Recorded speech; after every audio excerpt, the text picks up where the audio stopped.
अस्सलाम वालेकुम। लॉ की स्टडी कर रहे हैं और सोच रहे हैं कि इसको आसान कैसे बनाया जाए, तो टेंशन मत लें। ए लेवल्स एकेडमी इस्लामाबाद के पास आपके लिए एक जबरदस्त सॉल्यूशन है। तो सबसे पहला सवाल, क्या आप घर बैठे बिना किसी ट्रैवल की टेंशन के लॉ की तैयारी करना चाहते हैं? तो फिर आपके लिए एक जबरदस्त गुड न्यूज है। अब आपको कहीं भी जाने की कोई जरूरत नहीं, क्योंकि ए लेवल्स एकेडमी इस्लामाबाद लेकर आया है कंप्लीट ऑनलाइन क्लासेस का एक परफेक्ट सोल्यूशन, खास तौर पर आप जैसे लॉ स्टूडेंट्स के लिए। बेस्ट पार्ट तो अभी बाकी है। पता है क्या? आपको रेडीमेड नोट्स भी सीधा आपके घर पर डिलीवर किए जाते हैं। सोचिए, ये चीज आपकी तैयारी को कितना आसान बना देगी। Welcome two levels academy Islamabad. Report का पैटर्न अभी हम स्टार्ट करने लगे हैं। रिपोर्ट का पैटर्न कैसा दिखता है, आप लोगों ने लिखना कैसे है, और ये मैं क्यों करा रही हूँ, उसका रीज़न ये है, आप लोगों के कोर्स में आया हुआ है और मैं नहीं चाहती कि अगर कोर्स में है, मैं अगर नहीं कराऊंगी, अगर आ गया पेपर में, फिर आप कहेंगे मैम ने नहीं कराया था। इसलिए मैंने आप लोगों को वो भी पैटर्न्स करा देने हैं जो आपके कोर्स में मेंशन किए गए हैं। लेटर जो गवर्नमेंट को लिखना है वो तो मेन है, जो मैंने अपने लाइव स्ट्रीमिंग में भी सिखाया था, बट ये एहतियातन वैसे ही तैयार कर लें, क्या पता ये भी वो दे सकते हैं, क्योंकि आपके कोर्स में मेंशनड है। कोर्स वाली चीज़ों को हम ज़्यादा नज़रअंदाज नहीं कर सकते, स्किप ज़्यादा नहीं कर सकते, इसलिए हमें उनको भी साथ लेके चलना है। जो कोर्स में एक्स्ट्रा चीज़ें आपको दिखती हैं, जैसे कि रिपोर्ट या एंडोर्समेंट या कोई भी बाकी चीज़, ठीक है। तो आपको करना क्या है कि जो रिपोर्ट आएगी ना, वो यहाँ पे आपको सेंटर में लिखनी है। जैसे कि आपको आ सकती है ड्रग्स यूज़, कि ज़्यादा लोग, बच्चे या कोई भी ड्रग्स अगर यूज़ करते हैं तो उस पर आप रिपोर्ट लिखेंगे वो क्यों यूज़ करते हैं। तो ड्रग्स यूज़ की रिपोर्ट इस तरह से हेडिंग दे देनी है, ड्रग्स यूज़ रिपोर्ट, ठीक है। ये जो पैटर्न मैं आपको बता रही हूँ, ये फिक्स्ड पैटर्न है, आप सारे तरह की रिपोर्टों पे लिख सकते हो। तो यहाँ पे आपने करना है टू द, यहाँ पे आपने ना उस बंदे के डिपार्टमेंट का नेम लिख देना जिस डिपार्टमेंट को आप ये भेज रहे हो, ठीक है। मैं आपके सामने ना एक और पेज भी खोल दूँगी, एक और PDF, जिसमें मैंने एक रिपोर्ट सॉल्व की होगी किसी टॉपिक पे, ठीक है। तो जब भी रिपोर्ट स्टार्ट होगी तो ज़ाहिर है वो 2 से स्टार्ट होगी। जिसको हम भेज रहे हैं रिपोर्ट, उसका नाम लिखेंगे फ्रॉम, ठीक है। यानी कि जिस बंदे को भेज रहे हैं वो 2 पे मेंशन करेंगे हम, और जो बंदा ये रिपोर्ट बना के भेज रहा है ना, उसका नेम आपने यहाँ पे लिखना है। देन कोई भी फर्जी सी डेट लिखनी है और एक लाइन की स्पेस छोड़ देनी है। एक लाइन की स्पेस छोड़ के सब्जेक्ट में आपने लिखना है रिपोर्ट ऑन डैश। ये जो डैश है, इसके ऊपर आपने उस रिपोर्ट का नाम लिखना है जिसके ऊपर आप लिख रहे हैं, ठीक है। फिर उसके बाद जब आपने इंट्रोडक्शन की हेडिंग दी, तो यहाँ पे आपने क्या करना है कि इस जगह पे ना सारा कुछ टॉपिक के बारे में एक्सप्लेन करना। जैसे यहाँ पे लिखा है write to 4 to 5 lines explaining the topic, यानी कि जिस बात पे आप रिपोर्ट लिख रहे हो, जैसे कि ड्रग्स के इस्तेमाल पे या कोई भी इशू पे, वो बातें आपने ना 4 से 5 लाइनों में लिखनी है। जैसे कि मैंने 4 से 5 लाइनें लिखी हैं। स्टार्टिंग कैसे करनी है कि आपने डैश, इस डैश पे ना रेफर्स टू डैश, यानी कि जो प्रॉब्लम है उसको इधर लिख के फिर मजीद उस प्रॉब्लम को डिस्कस करना है। आपके सामने मैं सॉल्व पैटर्न भी दिखाऊंगी ना आपको, तो उसमें मैंने अपने पैटर्न को यूज़ करते हुए उसको सॉल्व किया होगा। आप देख लीजिएगा कि मैंने उसको कैसे फिलअप किया है। In the recent years dash has become a serious crime, यानी कि जो मसला है ना जिस पे आप बात कर रहे हो, जैसे कि अगर आप ड्रग्स के इस्तेमाल पे बात कर रहे हो या आप कोई भी इशू पे बात कर रहे हो, उस इशू के बारे में आपने यहाँ पे इन लाइनों में लिखना है। It affects dash and creates many social and economic problems. वो जो मसला है ना, वो किस चीज़ों पे इफ़ेक्ट कर रहा है, यानी कि ड्रग्स का इस्तेमाल किन चीज़ों पे इफ़ेक्ट कर रही है, कोई भी गलत चीज़ हो रही है, उसका असर किस पे हो रहा है, वो बातें फिर आपने लिख देनी इस तरह करके। एंड देन फिर 3-4 लाइनें लिखने के बाद ना नेक्स्ट हेडिंग आपने डालनी है कॉज ऑफ डैश। कॉज में क्या लिखना है, वही जो मसला जिसके ऊपर हमने ऊपर डिस्कस किया ना कि ड्रग्स का इस्तेमाल, तो यहाँ पे आपने लिखना है कि ड्रग्स के इस्तेमाल से क्या कॉज होता है, क्या नुकसानात होते हैं, ठीक है। वो नुकसान आपने 2 पॉइंटों में या 3 पॉइंटों में लिखना है, यानी कि फर्स्ट कॉज को आप हेडिंग में लिखोगे, सेकंड कॉज को आप हेडिंग में लिखोगे। आपके सामने जब मैं सॉल्व पैटर्न खोलूंगी तो आपको कई चीज़ें क्लियर हो जाएंगी। इफेक्ट ऑफ, फिर आपने इफेक्ट के बारे में मजीद बताना है कि इससे क्या क्या असर पड़ता है जिस्म पे, तो हेडिंग्स बना के इफेक्ट लिख दें, ठीक है। यहाँ पे मैंने एक और चीज़ लिखी है, अगर सब हेडिंग्स नहीं देनी तो सिंपल एक्सप्लेन कर दें विदाउट हेडिंग्स, यानी कि आप इनके साथ अगर हेडिंग्स नहीं दे सकते ना इनके साथ, तो आप इसको नॉर्मल पॉइंट्स की तरह भी लिख सकते हो। जैसे कि सिंपल एक लाइन की तरह एक्सप्लेन कर दें कॉजेज़ क्या क्या हैं, वजह क्या बनती है, लोग ड्रग्स क्यों यूज़ करते हैं। इफ़ेक्ट में आप बताएंगे कि क्या असर पड़ता है जब कोई बच्चा या कोई बड़ा इंसान ड्रग्स की आदत उसको लग जाए, उसका क्या असर पड़ता है, इफेक्ट पड़ता है। आप हेडिंग्स बना के भी लिख सकते हो नीचे। अगर हेडिंग्स नहीं बन पा रही तो सिंपल लाइनों में लिख दें। सजेशंस में आप मशवरे देंगे कि इस ड्रग के इशू से बच्चा कैसे जा सकता है, वो आप सजेशन में बातें बताएंगे। कंक्लूजन के अंदर आप बताएंगे कि ये जो मसला जिसके ऊपर हम बात करें, ये बड़ा सवियर प्रॉब्लम है, ठीक है, ये कितना नुकसान देती है हमारे जिस्म को और वगैरह वगैरह इस तरह की बातें सारी लिख के वाइंड अप करना है। ठीक है, अब मैं आपके सामने वो PDF खोल रही हूँ जिस पे मैंने अपने पैटर्न को फॉलो करते हुए एक मसले पे, एक इशू पे बात की। ठीक है, मैं आपके सामने वो पैटर्न खोलती हूँ। अब ये मैंने आपके सामने सॉल्व किया है, किसी इशू के ऊपर बात की है। अब ये जो इशू है ना, ये मेरे पैटर्न के अकॉर्डिंग ही है। ठीक है, अब इशू क्या है, पहले आप क्वेश्चन देखिएगा। इशू है the rising threat of the cyber crime. मसला है हमारे आजकल के दौर में कि साइबर क्राइम बहुत ज़्यादा हो रहा है। इस पे इशू कोई भी हो सकता है, मैं किसी भी टॉपिक पे बात कर सकती हूँ। ड्रग का मसला भी लिख सकती थी यहाँ पे, बैगरी जो आजकल फ़कीर बहुत ज़्यादा बढ़ रहे हैं, क्यों बढ़ रहे हैं, उसके ऊपर भी मैं बात कर सकती थी। लेकिन मैंने इधर टॉपिक रखा है साइबर क्राइम, मैं साइबर क्राइम पे बात करी। वैसे भी आजकल साइबर क्राइम बहुत ज़्यादा ही हो रहे हैं, इसलिए मैंने सोचा क्यों ना टॉपिक पे हम उसके बात करते हैं। साइबर क्राइम होता क्या है, जैसे कि हमारी आईडीज़ हैक हो जाती हैं, सोशल मीडिया की, फेसबुक की आईडी हैक हो जाती है, हमारे बैंक अकाउंट हैक हो जाते हैं, ये चीज़ साइबर क्राइम होती है। सही है, तो साइबर क्राइम जो है इतना राइज क्यों हो रहा है, साइबर क्राइम के फैलने से क्या क्या नुकसानात हो सकते हैं, क्यों लोग साइबर क्राइम की तरफ जाते हैं, क्यों क्रिमिनल साइबर क्राइम की तरफ जा रहे हैं, ये सारे मामलात आपने खुद से अपने नॉलेज के अकॉर्डिंग रिपोर्ट लिखनी है। ठीक है, तो हमने सबसे पहले स्टार्टिंग की लाइन पे क्या किया, the director of the information technology, यानी कि जो डायरेक्टर है ना, जो साइबर क्राइम और तमाम मामलात को डील करते हैं, उनको हम ये रिपोर्ट लिख के भेज रहे हैं। अब आप सोच रहे होंगे कि मैम इन डिपार्टमेंट्स का नेम आपको कैसे लिखना है, करना क्या है।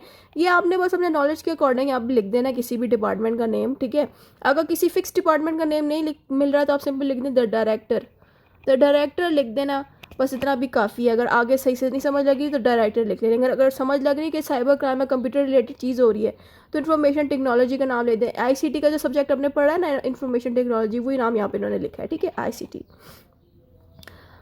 द सीनियर रिसर्च एनालिस्ट, और आप अपने आप को ना सीनियर रिसर्च एनालिस्ट कहोगे। ठीक है, ये नेम आप फिक्स्ड कर सकते हो, लेकिन टू जिसको हम भेज रहे होते हैं ना रिपोर्ट, उस इदारे का नाम बार बार चेंज हो जाता है अकॉर्डिंग टू द रिपोर्ट, यानी कि जो रिपोर्ट जिसको भेजी जाएगी उसके अकॉर्डिंग हम डायरेक्टर का नेम चेंज कर लेते हैं। जैसे कि the director of the information technology इसलिए लिखा क्योंकि रिपोर्ट हम साइबर क्राइम की दे रहे हैं।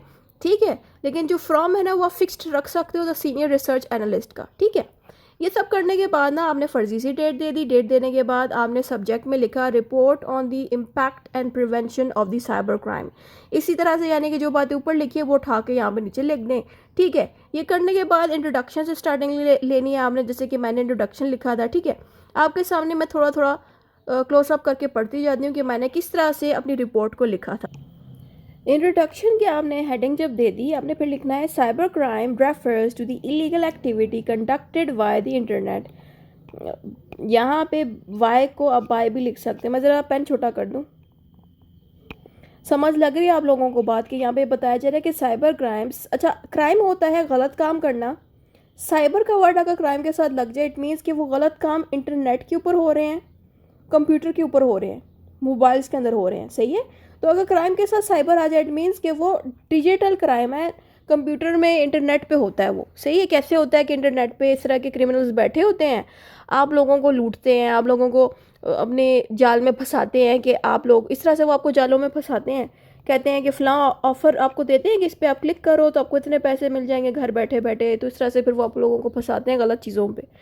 ठीक है, तो इसी तरह के साइबर क्रिमिनल जो बैठे होते हैं, ये होता क्या है साइबर क्राइम, पहले आप बताओ कि साइबर क्राइम रेफर करता है इलीगल एक्टिविटीज़ को जो कंडक्ट मीन जो कहाँ होती हैं, इंटरनेट पे होती हैं या फिर कंप्यूटर नेटवर्क पे होती हैं। सही है, ये बातें जब आपने फर्स्ट लाइन में बता दी, फिर आपने बताया in recent years it has become a serious issue, कि आजकल के जो करीबी साल हैं, यानी कि ये जो आजकल के साल गुजरे 2026 से पिछला साल जो उससे पीछे करीब के साल थे, इन सालों में ज़्यादा ये साइबर क्राइम बढ़ गया है compare to the past years. क्योंकि ज़रा पुराने दौर में इतना कंप्यूटर एडवांस नहीं था, हर बंदे के पास इंटरनेट का यूज़ नहीं था, अफोर्ड को इतना कर नहीं पाता था। लेकिन आजकल के दौर में हर बंदा, क्रिमिनल्स भी इवन, इंटरनेट पर आराम से आपको मिल जाते हैं। ठीक है, इसलिए आजकल के दौर में साइबर क्राइम ज़्यादा हो गया। It affects the individuals, businesses and the government institutes alike and creates many social and economic problems। यहाँ पे सादी बात लिखी है कि ये जो क्राइम्स होते हैं ना, ये आम इंडिविजुअल को यानी कि आम बंदों को भी, बिजनेस ओनर्स को भी और बड़े बड़े इदारों को भी इफ़ेक्ट करता है। ज़ाहिर हर बंदा इन क्रिमिनल्स के हाथों से फंस सकता है अगर ये सारे बिजनेसेस, इंडिविजुअल्स, गवर्नमेंट के इंस्टीट्यूट ऑनलाइन वर्क करें, ठीक है। उसके अलावा आपने बाकी बातें बतानी है। It creates social and economic problems, यानी कि इसकी मौजूदगी से लोग सोसाइटी में भी बड़ा डर के और मोहतात रहने लगते हैं और पैसों के मामलात में भी बड़े डरते हैं, क्योंकि ज़ाहिर है ये जो क्रिमिनल्स बैठे होते हैं आप लोगों के बैंक अकाउंट्स हैक करते हैं, आप लोगों के इजी पैसा, जैस कैश को हैक करते हैं, तो इसीलिए ना लोग बड़ा डर के रहते हैं इस साइबर क्राइम में। फिर आगे आता है including the financial loss and privacy वॉलेशन। और ये जो साइबर क्रिमिनल्स हैं ये करते क्या हैं, आपके पैसों का लॉस करा देते हैं। ज़ाहिर है आपके अकाउंटों में घुसते हैं, आपके बैंक अकाउंट को ये हैक करते हैं, तो जितना पैसा होता है निकाल लेते हैं, ठीक है। यही काम है इन क्रिमिनल्स का जो इंटरनेट पे बैठे होते हैं। उसके साथ इनका ये काम भी होता है, आपकी अगर कोई पर्सनल तस्वीरें लगी हुई हैं आपके इंस्टाग्राम के अकाउंट पे, फेसबुक पे, जो आपने पब्लिक नहीं की हुई, प्राइवेट की हुई है, लेकिन जब ये क्रिमिनल्स आपके अकाउंट को हैक करते हैं तो आपकी प्राइवेसी, आपकी तस्वीरें, आपने जिन जिन से प्राइवेट चैट की हुई है, उन सबको ये मिसयूज़ करते हैं आपके खिलाफ ही, यानी कि इस तरह के गलत काम ये लोग करते हैं, ठीक है। तो इसीलिए साइबर क्राइम का जब हमने थोड़ा सा तारुफ दे दिया इंट्रोडक्शन में, फिर आपने क्या किया कि causes of the cyber crime बताया, यानी कि क्या रीज़न बनती है कि लोग साइबर क्राइम करते हैं। तो मैंने कॉजेज़ 2 पॉइंट में बता दिए हैं। आप वजह 2 पॉइंटों के अलावा और भी वजह की हेडिंग्स दे सकते हो। मैंने पहली हेडिंग इसमें दी है लेक ऑफ अवेयरनेस की, यानी कि साइबर क्राइम क्यों हो रहा है, क्योंकि लोगों को पता ही नहीं है साइबर क्राइम जैसी कोई चीज़ एग्जिस्ट करती है। जैसे कि आप लोग मेरे स्टूडेंट हो, आप लोगों को जब मैंने साइबर क्राइम के बारे में बताया, आप लोगों को समझ लग गई अच्छा साइबर क्राइम भी कुछ चीज़ होती है, समझ लग गई है ना। तो समझ की बात, आप लोग मोहतात रहोगे, अपने अकाउंटों पे प्राइवेसी लगाओगे, ठीक है। लेकिन जो बाकी के लोग हैं जो मेरी वीडियोज़ अगर नहीं देखते, जो पढ़े लिखे नहीं हैं, उन बेचारों को पता ही नहीं है साइबर क्राइम क्या होता है। इसी वजह से ऐसे लोगों के साथ ये जो साइबर क्राइम के क्रिमिनल्स हैं, ऐसे बेचारे लोगों को बेवकूफ़ बना के लूट लेते हैं, जिनको पता ही नहीं है साइबर क्राइम के बारे में। तो यही बात यहाँ लिखी है कि जिनके पास अवेयरनेस नहीं है, जिनके पास नॉलेज ही नहीं है कि साइबर क्राइम जैसी भी कोई चीज़ मौजूद है, तो इसी वजह से साइबर क्राइम बहुत ज़्यादा फैल रहा है हमारे माशरे में, पाकिस्तान में बेतहाशा। क्योंकि आप देखो ना, हमारी जो ओल्ड जनरेशन है, हमारे माँ बाप जो हैं, वो अभी भी कंप्यूटर और मोबाइल उनको अच्छे से यूज़ करना नहीं आता। हम तो चलो मॉडर्न जनरेशन है, हमें तो आता है, बट हमारे वालिदैन को नहीं आता, जिसकी वजह से वही लोग मोस्टली इन स्कैम्स में फंस जाते हैं, इन क्रिमिनल्स के हाथों में फंस जाते हैं। तो हमने बताना है इस अवेयरनेस ना होने की वजह से, नॉलेज ना होने की वजह से बहुत से लोग, बहुत से यूज़र, इनके पास तालीम नहीं होती और वो अपने अकाउंटों पे सिक्योरिटी नहीं लगाते, जिसकी वजह से ये लोग बड़े इजी टारगेट बन जाते हैं ऐसे क्रिमिनल्स के लिए, ठीक है। क्योंकि इन लोगों को, ये जो आम बंदे हैं जिनको नॉलेज नहीं है, उनको फ़िशिंग और स्कैम्स में फंसा दिया जाता है। स्कैम्स का तो आपको मतलब पता है, फ़िशिंग मैं समझा देती हूँ फ़िशिंग क्या होती है। ये चीज़ एक दफ़ा फ़िशिंग मेरे साथ भी हुई थी। मैंने एक दफ़ा अपना पायनीर का अकाउंट, पायनीर भी बिल्कुल ईजी पैसा जैस कैश जैसा ही अकाउंट है, लेकिन वो बाहर वाले मुल्क की पेमेंट्स रिसीव करता है, ठीक है। अब मेरे पायनीर के अकाउंट पे एक स्कैमर ने, जो मुझे लूटना चाह रहा था, उसने मेरे पायनीर की जीमेल पे मैसेज जो भेजा, बिल्कुल सेम टू सेम कॉपी थी कि पायनीर वालों ने भेजा हो। यानी कि जो पायनीर की वेबसाइट थी, जैसे कि जैस कैश की वेबसाइट है, ऐसे ही एक वेबसाइट होती है इनकी, तो बिल्कुल वैसा ही मैसेज मुझे मेरी जीमेल पे रिसीव हुआ। मुझे लग रहा था कि पायनीर वालों ने ही भेजा है, क्योंकि वो इतनी सेम टू सेम थी। फिर मैंने क्या किया, जैसे वो मुझे मैसेज रिसीव हुआ, उस पर लिखा हुआ आया था कि आपको $1000 आ गए हैं किसी बंदे के नेम से। $1000 बनता है पाकिस्तान का कोई 1 लाख से ज़्यादा ये पैसे बनते हैं, ठीक है। $1000 कन्वर्ट करें पाकिस्तानी रुपीज़ में तो इतने बन जाते हैं। मैं परेशान, मैंने कहा अगर पैसे आए हैं तो मुझे पायनीर की तरफ से मैसेज क्यों नहीं आ रहा, मुझे जीमेल पे क्यों आ रहा है। अगर जब भी कोई पैसे रिसीव हो तो वो आपको पायनीर का अकाउंट, जैसे कि जैस कैश खुद बता देते इतने पैसे आए हैं, इजी पैसा खुद बता देता है, या बैंक खुद बता देता है, वैसे ही पायनीर भी बताता है। लेकिन मुझे पायनीर की तरफ से कोई नोटिफिकेशन नहीं आ रहा था, सिर्फ जीमेल पर मैसेज आ रहे थे। तो मैंने क्या किया, पायनीर के इदारों से पूछा कि ये मुझे मैसेज क्यों आ रहा है। तो पायनीर वालों ने कहा आपके साथ स्कैम किया जा रहा है, तो इस जीमेल पे हरगिज़ आप क्लिक नहीं करें, और जिस बंदे ने आपको जीमेल भेजी है उस पर एतबार ना करें। इसी चीज़ को कहते हैं फिशिंग जीमेल्स, यानी कि आपको इस तरह से एक ईमेल या मैसेज आता है कि आपको समझ ही नहीं लगती कि ये उन इदारों ने भेजा है जिनके साथ आपका अकाउंट लगा हुआ है, या किसी स्कैमर ने भेजा है। तो इस तरह की इन्फॉर्मेशन को या जीमेलों को या मैसेज को हम फिशिंग कहते हैं, जिसमें समझ नहीं लगती। तो ये स्कैमर जिस तरह से हमें बेवकूफ़ बनाते हैं। उसके अलावा नेक्स्ट चीज़ आती है टेक्नोलॉजिकल एडवांसमेंट। टेक्नोलॉजिकल एडवांसमेंट का मतलब ये है कि आजकल टेक्नोलॉजी, पुराने दौर को देखो तो टाइप कीबोर्ड, यानी कि टच स्क्रीन तो बड़ी लेट आई हैं। मैं जब छोटी होती थी तुम्हारे वालिदैन के पास, मेरे पेरेंट्स के पास वो बटन्स वाले फ़ोन हुआ करते थे और काफ़ी वक्त तक उनके पास रहे। काफ़ी सेंचुरी के बाद ना, जब मेरी एज 20 तक हिट हुई, तब जाके ये जो टच स्क्रीन है वो बहुत आम हो गई थी पाकिस्तान के अंदर भी। तो यही चीज़ बता रही हूँ कि जैसे कि हमारा टेक्नोलॉजी चेंज हुई है, टेक्नोलॉजी बेहतर हुई है, उसी के हिसाब से हैकर्स भी बढ़ना शुरू हो गए हैं। ठीक है, क्योंकि हैकर्स क्या करते हैं, टेक्नोलॉजी हमसे पहले सीख लेते हैं उस टेक्नोलॉजी को यूज़ करना, जिसकी वजह से हमारे मोबाइलों में कोई भी अगर पैसों वाला ऐप है या कुछ भी इस तरह की चीज़ है, तो उसको हैक करके निकालने की कोशिश करते हैं। ठीक है, तो ये वर्ड थोड़ा एक मुश्किल डल गया, ये मैं हटा दूंगी।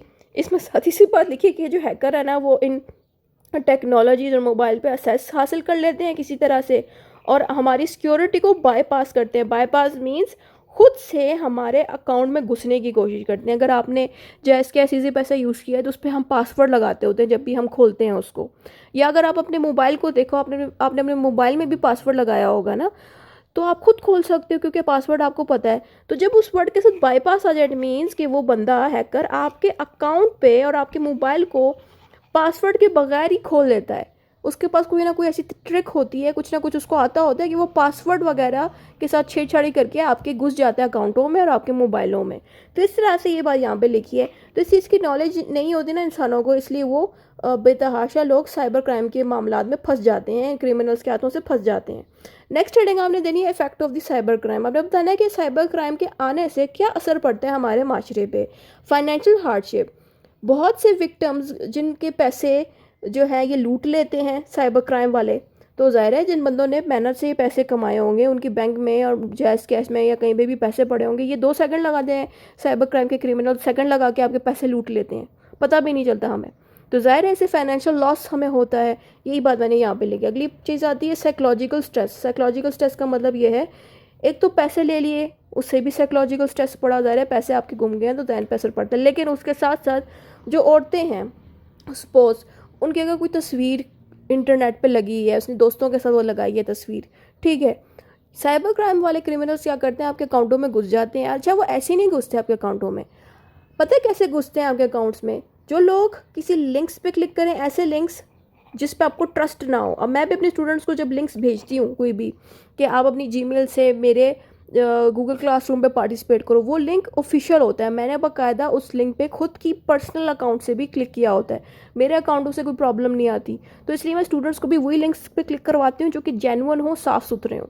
लेकिन अगर आपको कोई ऐसा बंदा लिंक भेज रहा है जिसको आप नहीं जानते, कभी भी उन लिंक्स पे क्लिक्स मत किया करें। क्यों ना क्लिक किया करें? क्योंकि उन लिंक्स में कोई ना कोई ऐसा वायरस या कोई ऐसी चीज़ लगाई होती है कि जैसे ही आप अपने मोबाइल या लैपटॉप पे उस पर क्लिक करते हो, उनकी उस वेबसाइट से कोई ना कोई चीज़ आपके मोबाइल में आ जाती है जो कि आपके मोबाइल के अंदर से सारी इन्फॉर्मेशन उन बंदों को दे रही होती है। इसीलिए कभी भी किसी लिंक्स पे क्लिक ना किया करें। उससे नुकसान ये होता है कि उन अकाउंटों से, यानी कि आपके अगर मिसाल के तौर पे आपने उस लिंक पे क्लिक कर दिया, अल्लाह ना करे अगर आपने क्लिक कर दिया उस पर, तो उससे क्या होगा कि वो हैकर आपके पर्सनल फेसबुक पे, आपके पर्सनल व्हाट्सएप पे, आपके पर्सनल इंस्टाग्राम के अकाउंटों को खोल लेगा।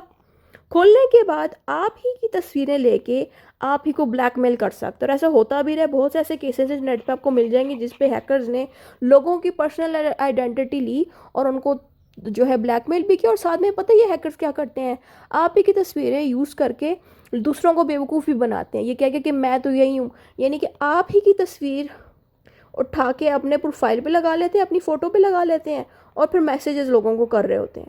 तो ये चीज़ बड़ी गंदी है जो मैंने साइबर क्राइम में बेतहाशा देखी है। ठीक है, इससे बहुत ज़्यादा साइकोलॉजिकल प्रॉब्लम से गुजरना पड़ता है उन लोगों को जिनको साइबर क्राइम के क्रिमिनल्स टारगेट बनाते हैं, जिनकी तस्वीरें वो लेके यूज़ करते हैं। वो लोग बेचारे स्ट्रेस से और परेशानी से इन कमीने बंदों की वजह से गुजर रहे होते हैं। नेक्स्ट हेडिंग आती है सजेशंस। सजेशंस पे आप रिपोर्ट में क्या क्या सजेशन देना चाहते हो। सजेशन में आप लिखोगे कि स्ट्रॉन्ग लेजिस्लेशन, यानी कि साइबर क्राइम्स के ऊपर गवर्नमेंट्स को चाहिए कि वो बहुत से लॉज बनाए और लॉज पे इम्प्लीमेंट भी स्ट्रिक्टली गवर्नमेंट कराए कि कोई भी इंसान अगर साइबर क्राइम करेगा तो उसको साइबर क्राइम की तरफ से सज़ा मिलेगी। और ऐसे क्रिमिनल्स की आईडीज़ को बाकायदा ट्रैक करना चाहिए ऐसे इदारों को। ये आप सजेशन दो। उसके अलावा सजेशन का मतलब होता है मशवरा दो कि इस मुसीबत को, इस प्रॉब्लम को ठीक कैसे किया जा सकता है, उसके ऊपर आप अच्छा सा सजेशन दो। ठीक है। पब्लिक एजुकेशन, इसका मतलब ये है कि गवर्नमेंट को चाहिए कोई ऐसी वर्कशॉप या कोई ऐसी चीज़ करें कि आम बंदे तक पैगाम पहुंच सके कि ये स्कैम हो रहा है, ये हैकर है या स्कैम हो रहा है, इससे बचें। तो इस तरह की इन्फॉर्मेशन जब लोगों को पहुंचाई जाएगी तो लोग भी ज़्यादा से ज़्यादा मोहतात रहेंगे, वो फिर इन स्कैमर के हाथों से बचे रहेंगे। ठीक है, कंक्लूजन में जो भी ऊपर पड़ा है वो दोबारा से शॉर्ट करके समझा देना, दैट्स इट। एंड पे जाके आप चाहो तो रिपोर्टिंग अथॉरिटी अपना नेम यहाँ पे लिख दो, पर्सनल रैंडम सा फर्जी से सिग्नेचर कर दो। ठीक है, और बस इतना काफ़ी है। ठीक है, अगर ये नहीं भी लिखना कोई बात नहीं, कंक्लूजन देके भी वाइंड अप कर सकते हैं, दैट्स इट। इस तरह से आपको एक रिपोर्ट को लिखना होता है। अगर आपको मेरी ये वीडियो अच्छी लगी तो अपने दोस्तों को भी ये शेयर कर सकते हैं जिनकी तैयारी अगर नहीं है। ठीक है, खुदा हाफिज़।